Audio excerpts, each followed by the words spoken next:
dunia pendidikan untuk orang Islam belage Islam, tapi han pernah terjadi lagi Islam munyo apabila orang Islam hang gedo manfaatkan kekuatan politik untuk kekuatan Islam. Han so pernah gaduh siapakah nyan keurusan agama sehingga tak utuh nenggro orang Islam muronyo gaduh kemaslahatan orang Islam. Nanggro aja nanggro orang Islam hatra tak kapi benda-benda pakan hana ge pakai rumus Islam dan ilmu Islam ai pengut legok dah nyoke yang pernah orang menyoyat dengan semua berat ada mana orang pegah mana hang tu tak pedang agama yo tak apa orang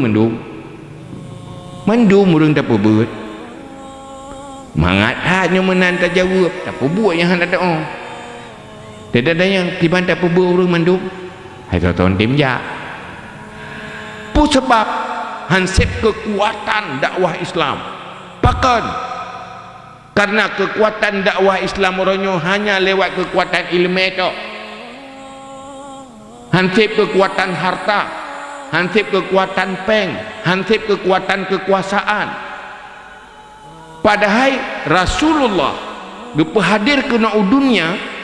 untuk geperno manusianya pemantang profesi tetapi bejit ke amal dan perjuangan agama dan pemimpin nyori Islam kekuatan pemimpin ron pakai untuk Islam marwah kepemimpinan pakai untuk kebaikan-kebaikan yang diperintah oleh Allah ron je ke DPR memperjuangkan Islam dalam DPR-nya dan urung pegang aturan memperjuangkan Islam pegang aturannya. Tapi hukum Islam apabila kaji ke hukum positif kaitamang di dalam undang-undang lewat sistem hana degekeun hukum Islam hukum nanggro tetapinya hukum Islam jadi orang Islam kena pengut habis-habis karena pakon hansip ilmu hana so perno kena leburnya perle ilmu dalam segala hal perle ilmu nyokuh yang maksud berpegah oleh Syafi'i perle keduanya benar ilmu supaya gedanya bahagia di dunia per ilmu supaya bisa sukses di dunia perle ke akhirat juga harus ada ilmu perle ke dunia dan akhirat juga dengan ilmu dia perle ke akhirat tu nyana ilmu tu dia bahagia akhirat perle dunia dan akhirat tapi benar ilmu mandua maka butuh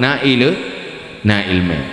maka majlis ilmu yang majlis yang terpenting untuk menyukseskan manusianya dunia dan akhirat yang ilmunya mandum di dalam leboh jenis ilmu saboh tauhid yang kedua fikah yang kelima tasawuf